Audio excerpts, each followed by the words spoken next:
Alright guys, so I finally got the line set up. So let's go and get this 40-pound on this MXL. And let's see, he wants 300 yards plus 100 yards of mono, or at least 80. So that we're gonna end up losing out on some mono on this because of the having to backtrack the way we did to get the exact line count that he wanted. Gotta bite. I think I got a lot of stress on my mind. It's a nice day to go. Yeah, I gotta learn. I'ma call up the whole team. Alright guys, so the original deal with this was he wanted 80-pound test on the MXL Raptor, and he wanted mono top shot on top as well, but he wanted at least 100 yards and 300 yards of 80.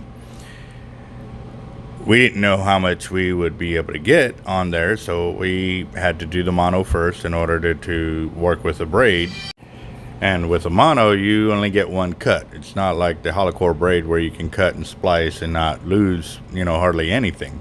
It's mono, once you cut it, it's done, So if they want 80 yards, 50 yards, and, or 75, I mean, some weird number, it don't matter. We cut it, that's it. So whatever braid comes thereafter is what they normally get. However, he wanted to ensure that he had enough braid, so we had to strip that off and go with 40-pound test as his backing and give him the mono top shot that we were still looking for.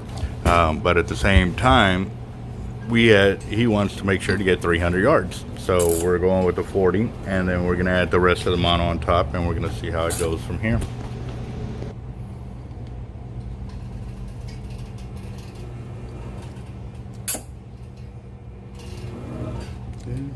What's going on here?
There we go. So now we got 300 yards. And yeah. So what I'm doing here is I'm inserting the mono into the hollow core braid. And it's been a long time since I've used a mono this thin for the inside of the hollow core. And so I had to find a needle to match it. And we've had one, but I remember a long time ago I had used it as a replacement for one of our loop-in needles that had broken. And so once I got it all said and done, I didn't need that other loop-in needle anymore. So I went ahead and made it back into a hollow core splicing needle for monofilament. And we're gonna go ahead and get it on there and get this braid closed out on there so we can add his mono on top. And basically it's a wind on leader is what it will end up being with this mono top.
Alright guys, so just like the heavier monos, when I do the closeout knot, I'm using a really thin braid to basically put a toenail hitch or toenail lock on this one. And what I'm doing is right here, if you ever use a Chinese finger trap, when you insert your fingers in and you start pulling, it locks in your fingers. So the only way for you to do anything is for you to push in your finger and also push in the edge of the braid so it can come off. If you don't do it in that way, it will never come undone. So for us to ensure that the top end of the braid does not get pushed off the mono, I'm putting these half hitches on here and I'm locking it in that place right there. And yes, I do use a little bit of Gorilla Glue, but like I said, that's not what's holding it. It's these individual knots right here, and we're getting it in there. So it's really gonna be a beautiful knot once I get it all said and done. So let's go ahead and close this out, get it done. Our lights, bait, and tackle.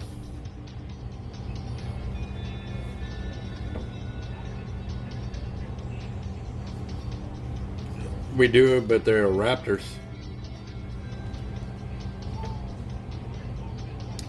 $432.99. Yep. We have 630, 730, something like that. 730 probably. Okay. Yes, sir. Bye-bye.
Alright guys, so I'm at 404 yards.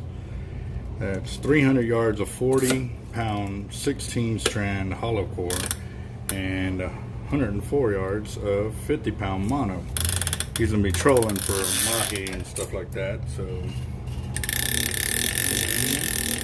there we go.